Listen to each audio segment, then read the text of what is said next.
Assalamualaikum warahmatullahi wabarakatuh.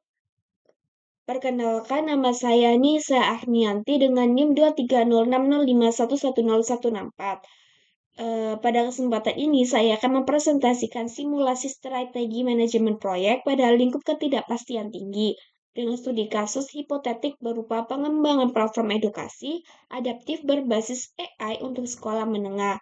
Fokus utama presentasi ini bukan hanya pada produk teknologinya, tetapi pada bagaimana proyek seperti ini seharusnya dikelola agar tetap terarah, adaptif, dan terkendali. Judul presentasi saya adalah simulasi strategi manajemen proyek pada lingkup ketidakpastian tinggi dengan proyek hipotetik pengembangan platform edukasi adaptif berbasis AI untuk sekolah menengah. Saya memilih topik ini karena proyek digital pendidikan saat ini tidak bisa lagi dikelola hanya dengan logika teknis. Tantangannya justru ada pada perubahan kebutuhan, kompleksitas, stakeholder, kesiapan organisasi, dan potensi perubahan regulasi. Berikutnya, pada bagian agenda, alur presentasi saya atau topik yang saya bahas dimulai dari latar belakang masalah, kemudian gambaran proyek, analisis konteks, alasan pemilihan pendekatan hybrid, rancangan siklus hidup proyek, identifikasi risiko, simulasi perubahan besar, rencana implementasi, dan penutup. Jadi, presentasi ini bergerak dari masalah menuju keputusan strategi, lalu ke cara pengendaliannya. Selanjutnya itu bab 1 pendahuluan. Latar belakang proyek ini berkaitan dari fakta bahwa transformasi digital pendidikan berkembang sangat cepat. Platform pembelajaran daring, dashboard evaluasi, dan kecerdasan buatan semakin sering digunakan untuk membantu personalisasi pembelajaran. Namun, implementasinya tidak selalu berjalan lurus. Banyak proyek digital pendidikan justru menghadapi ketidakpastian tinggi karena kebutuhan pengguna berubah cepat. Teknologi terus berkembang, regulasi bisa bergeser dan keberhasilan proyek sangat dipengaruhi kesiapan pemangku kepentingan. Karena itu, manajemen proyek di sini harus dipahami sebagai instrumen strategis, bukan sekedar produser administratif. Jadi, pertanyaan penting bukan hanya bagaimana pembangunan sistem, tetapi bagaimana memilih strategi proyek yang paling tepat dalam situasi yang tidak stabil. Pada slide selanjutnya itu gambaran proyek ya. Gambaran proyek yang disimulasi adalah pengembangan platform edukasi adaptif berbasis AI untuk sekolah menengah. Platform ini dirancang untuk membantu proses belajar siswa secara lebih personal melalui rekomendasi material, latihan soal adaptif, dan analitik performa belajar. Di sisi lain, guru memperoleh dashboard untuk memantau kemajuan siswa, melihat capaian belajar, dan menentukan intervensi pembelajaran yang lebih tepat. Masalah sosial yang ingin diselesaikan adalah rendahnya personalisasi dalam pembelajaran digital. Selama ini, banyak sistem digital hanya memindahkan materi ke bentuk daring tanpa menyesuaikan karakter siswa. Akibatnya, siswa yang cepat belajar menjadi kurang tertantang, sementara siswa yang membutuhkan dukungan tambahan justru tertinggal. Guru juga kesulitan membaca progres seluruh siswa secara detail karena keterbatasan waktu dan analisis. Selanjutnya, ruang lingkup dan tujuan. Pada fase awal, ruang lingkup proyek dibatasi pada 5 komponen inti, yaitu profil belajar siswa, modul rekomendasi materi, modul latihan adaptif, dashboard analitik guru, dan modul pelaporan untuk manajemen sekolah. Sedangkan integrasi penuh dengan seluruh sistem akademik eksternal, pengembangan APB Natif secara lengkap dan ekspansi ke seluruh jenjang pendidikan belum termasuk dalam fase awal. Pembatasan ini penting karena salah satu penyebab kegagalan proyek adalah ruang lingkup yang terlalu cepat melebar. Jadi sejak awal itu proyek itu harus realistis, fokus dan bertahap. Selanjutnya yaitu stakeholder map. Kompleksitas proyek ini tinggi karena stakeholdernya beragam. Sponsor atau yayasan berfokus pada manfaat strategis, efisiensi investasi, dan reputasi organisasi. Kepala sekolah fokus pada implementasi yang tidak mengganggu operasi belajar. Guru menuntut kemudahan pengguna dan manfaat pedagogis. Siswa menginginkan pengalaman belajar yang sederhana dan bermanfaat. Orang tua fokus pada keamanan dan data manfaat nyata bagi anak. Regulator menuntut kepatuhan terhadap kebijakan pendidikan dan privasi. Keragaman kepentingan ini membuat pengelolaan stakeholder menjadi isu sentral. Kalau komunikasi tidak dikelola dengan baik, proyek bisa menghadapi resistensi adopsi, tarik-menarik prioritas, dan revisi ruang lingkup yang tidak terkendali.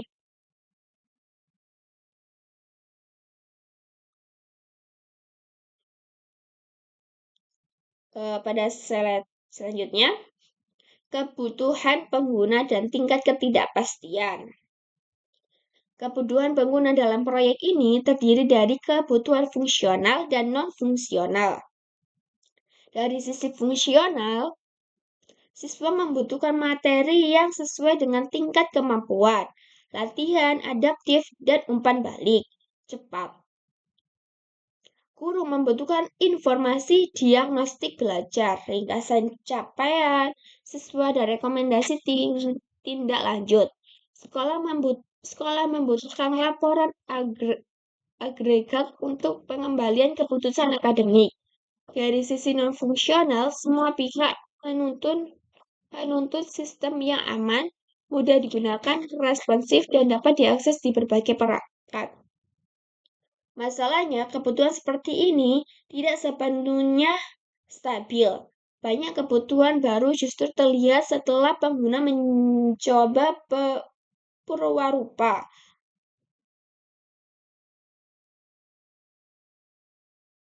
Guru mungkin baru paham fitur yang benar-benar berguna setelah melihat datanya.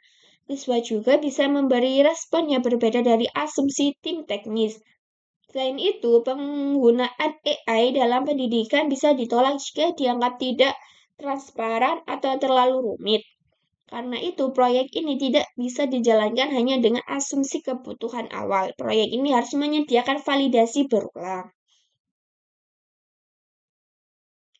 Selanjutnya yaitu mengapa memilih pendekatan hybrid.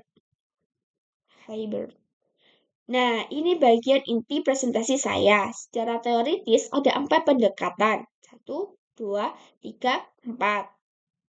Yang relevan. Ini pendekatan yang relevan ada 4. Ini tadi. Yaitu ada prediktif, ugly, hybrid, dan adaptif. Prediktif kuat dalam struktur, baseline, dan pengendalian biaya, tetapi lemah ketika kebutuhan berubah. Agile sangat kuat dalam eksperimen dan pembelajaran cepat, tetapi dalam organisasi sekolah yang formal, Agile murni dapat menimbulkan kekhawatiran terkait kontrol, akuntabilitas, dan kepastian target. Adaptif memberi ruang perubahan yang sangat luas, tetapi sulit diterima oleh organisasi yang tepat, membutuhkan milestone, dokumen persetujuan, dan justifikasi anggaran. Nah, kalau pendekatan Herbie menjadi pilihan yang rasional. Hybrid dipilih karena mampu menjawab 3 kebutuhan utama proyek. Pertama, Pertama yaitu proyek memerlukan struktur formal untuk menyepakati tujuan anggaran atau ruang lingkup awal dan indikator keberhasilan. Kedua, proyek memerlukan ruang iterasi agar desain solusi tidak dibekukan terlalu cepat sebelum divalidasi. Ketiga, proyek memerlukan mekanisme pengendalian perubahan agar setiap penyusunan tidak langsung mengganggu keseluruhan sistem proyek. Jadi intinya hybrid bukan campuran asal-asalan. Hybrid adalah cara menjaga agar strategi sambil tepat memberikan ruang lingkup gitu untuk hybrid. Makanya di hybrid ini dipilih. Nah, sekarang kita ke cara kerja hybrid dalam proyek ini. Mungkin ini diagramnya tidak terlalu jelas. Bisa dilihat di sini. Saya kasih yang jelas.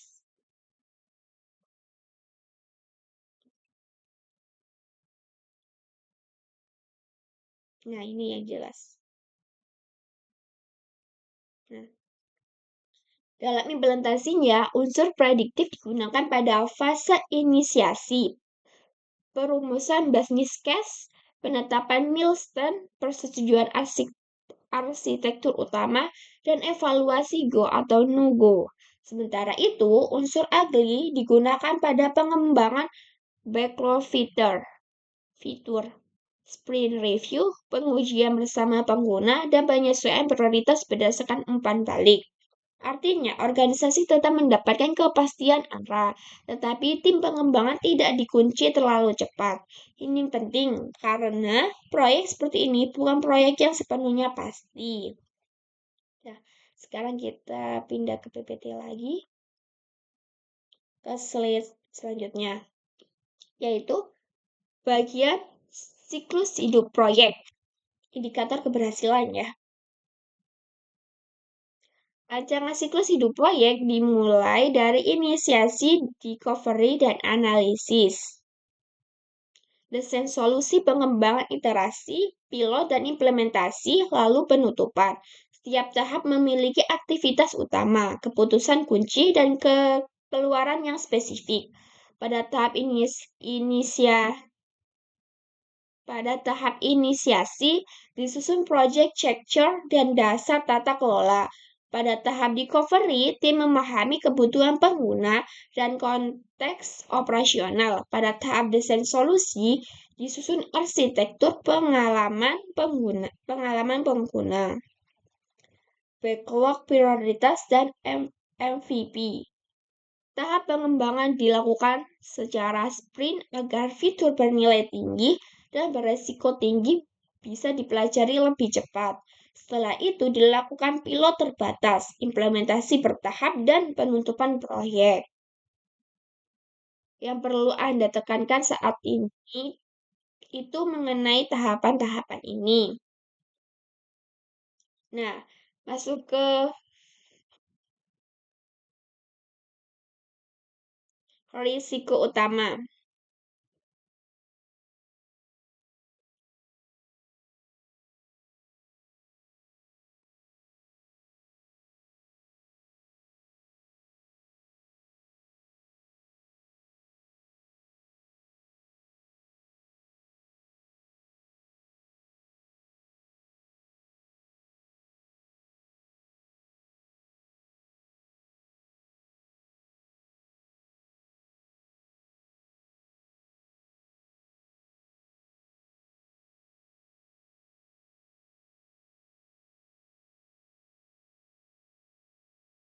Nah, pada risiko utama proyek, manajemen proyek risiko pada tahap ini dilakukan secara berkelanjutan, bukan hanya di awal. Risiko utama yang diidentifikasi meliputi perubahan kebutuhan pengguna, rendahan akurasi rekomendasi AI, resistensi guru, keterbatasan kualitas data, gangguan keamanan dan privasi data, kegagalan integrasi sistem, keterbatasan anggaran, dan perubahan regulasi. Secara analisis, resiko perubahan kebutuhan pengguna punya probabilitas dan dampak tinggi karena proyek sangat bergantung pada validasi lapangan. Resiko akurasi AI tinggi karena menyangkut kepercayaan pengguna. Resiko resistensi guru tinggi karena berpengaruh langsung terhadap adopsi. Resiko keamanan data dan perubahan regulasi sangat tinggi, sangat penting dan tinggi karena dampaknya bersifat strategis, bukan sekedar teknis. Jadi proyek ini tidak hanya berhadapan dengan resiko coding atau bug. Resiko terbesarnya justru ada pada penerimaan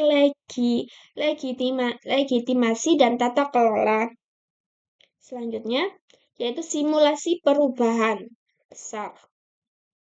Dalam simulasi ini terjadi perubahan besar berupa kebijakan baru dari regulator pendidikan. Kebijakan tersebut mensyaratkan bahwa sistem AI di sekolah tidak boleh memberikan rekomendasi belajar sepenuhnya. Otomasi tanpa transparansi logika keputusan dan verifikasi guru. Perubahan ini muncul ketika proyek sudah menyelesaikan keberhasilan sprint dan sedang menuju tahap pilot. Dampak besar modul rekomendasi yang awalnya dirancang otomatis penuh harus diubah menjadi sistem penunggu keputusan yang tepat menempatkan guru sebagai pengambilan keputusan akhir. Proyek juga harus menambahkan fitur penjelasan, alasan rekomendasi, riwayat perubahan keputusan, dan kontrol persetujuan guru. Jadwal bergeser 1-2 sprint. Biaya meningkat. Biaya meningkat sebagai fitur bernilai rendah harus ditunda. Dalam unsur prediktif, proyek ini menjalankan change control formal dan meminta keputusan steering committee. Dalam unsur ugly, backlog dan direvisi dan sprint berikutnya difokuskan pada keputusan regulasi dan transparansi sistem. Inilah bukti bahwa hybrid bekerja bukan sebagai teori, tetapi sebagai mekanisme pengelolaan perubahan yang nyata.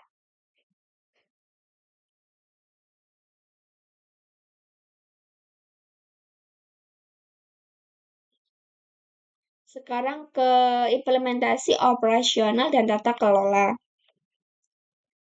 Setelah pilot dinyatakan memadai, implementasi dilakukan secara bertahap, bukan serentak. Gelombang pertama mencakup 2 kelas perwakilan untuk menguji kestabilan pengguna harian. Gelombang kedua memperluas implementasi ke seluruh kelas dalam satu sekolah. Gelombang ketiga dilakukan setelah hasil evaluasi menunjukkan penerimaan yang baik dan tingkat insiden dapat dikendalikan. Strategi ini dipilih agar organisasi punya cukup waktu untuk menyusun proses kerja, mengevaluasi beban layanan, dan mengendalikan gangguan terhadap kegiatan pembelajaran. Jadi, implementasi tidak dipahami sekadar peluncuran aplikasi, tetapi sebagai proses transisi layanan. Dari sisi tata kelola, sponsor menjaga arah strategis dan sumber daya.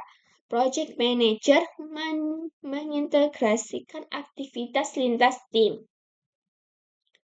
Product Owner memprioritaskan backlog berdasarkan nilai bisnis dan kebutuhan pembelajaran. Tim teknis membangun dan menguji solusi. Kepala sekolah dan guru perwakilan berfungsi sebagai penguji lapangan dan memvalidasi kontes pengguna nyata. Selanjutnya ke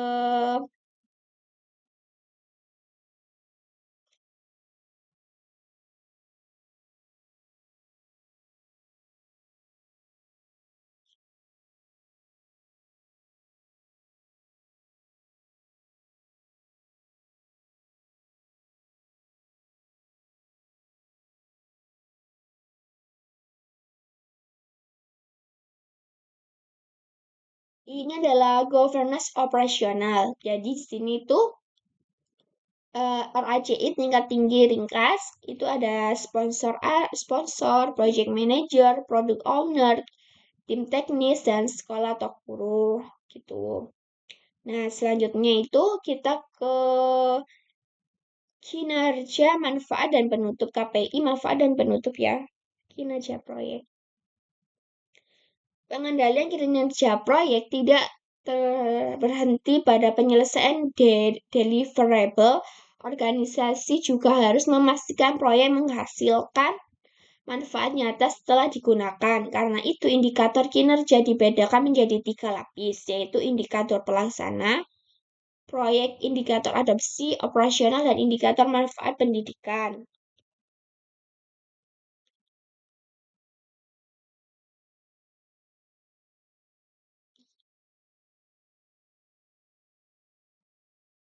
Target awalnya digunakan antara lain milestone proyek minimal 90%,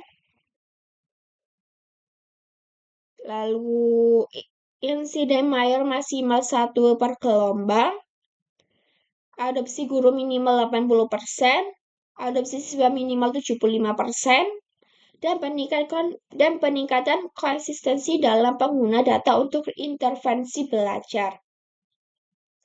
Kesimpulan proyek, pengembangan platform edukasi adaptif berbasis AI adalah contoh proyek dengan tingkat ketidakpastian tinggi, karena kebutuhan pengguna berupa teknologi belum sepenuhnya stabil, stakeholder kompleks, dan regulasi berpotensi berubah. Berdasarkan kondisi itu, pendekatan hybrid merupakan pilihan yang paling tepat karena mampu memudahkan tata kelola formal dan interaksi pembelajaran. Jadi, strategi manajemen proyek harus dibangun di atas pemahaman konteks, bukan sekadar preferensi metodologis.